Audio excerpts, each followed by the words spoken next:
My name is Jenna. I'm Greek.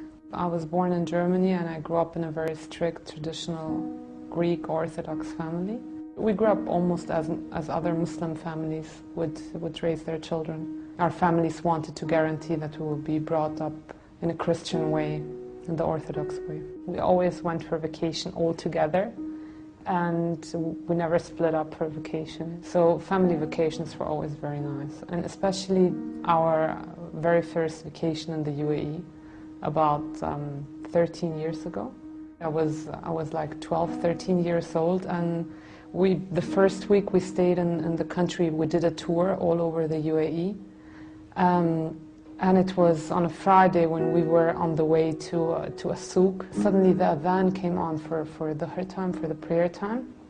And everything stopped. People stopped their cars, took their prayer rugs and just go out and pray on the streets. The sound of the adhan was something that changed something inside of me. And subhanAllah, I don't know what it was, but it never left me, kind of. It changed something and it stayed. And I just wanted to know what it means, what it actually says. I was a person that I did not want to hear the subject death at all. I didn't want to hear about death. I used to leave conversations when it comes to death, and I never attended funerals. My uncle died in front of my eyes, taking his last breath, and that was the thing that changed a lot inside of me. I just started feeling that this life isn't exactly what I thought it is, and we're investing too much time and energy on things that could be gone in a second time. Because after the death of my uncle, I faced a time where I used to wake up 3 times in the night going to check if my father is breathing, if my mom is still breathing. Constant fear of death because you think that this is the end. That made me strongly start researching again about Islam. I researched before about other religions as well, but I could not find any truth in there or anything that will convince me. When I started reading about Islam, I found all the answers that I could not find in my own religion. The fact where I got really convinced was when I read the biography of Prophet Muhammad ﷺ. It reminded me so much of what we used to know and read about Jesus, Isa alayhi salam. So I started reading, and this person seemed to be such a noble person with such amazing characteristics, with a personality that I think I've never read something similar like that before.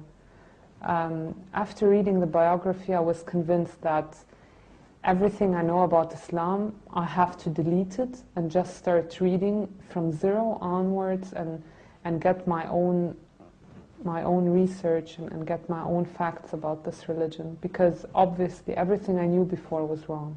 It didn't take a long time to find out that Islam is the truth and that there can't be any other religion in the world than this.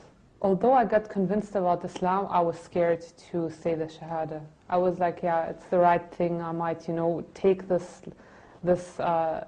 logic and this way of life inside of me, but I won't ever be able to accept Islam because of my parents and my family. I knew that they will never accept it, and that if they would ever get to know something like that, my life would change dramatically.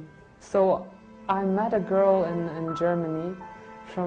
She's from Egypt. Her name is Noha. She helped me a lot because I met her right when I started praying to find the truth, to get more courage in what I'm doing. We got to know each other. We talked about Islam. She started explaining everything to me, all the questions that I had, because I was convinced. I knew it's the truth. I knew my religion is wrong, and that I couldn't live like that. After meeting Noha, I think 1 or 1.5 months later, I took my Shahada in Germany, in the student dorms. It was supposed to be just me and her, but somehow Muslim students get to know that someone is going to convert to Islam, so I had about 20 people in the room afterwards. So alhamdulillah, I had many witnesses. Alhamdulillah, I took my Shahada, and I will never forget that day, and I will never forget my first prayer.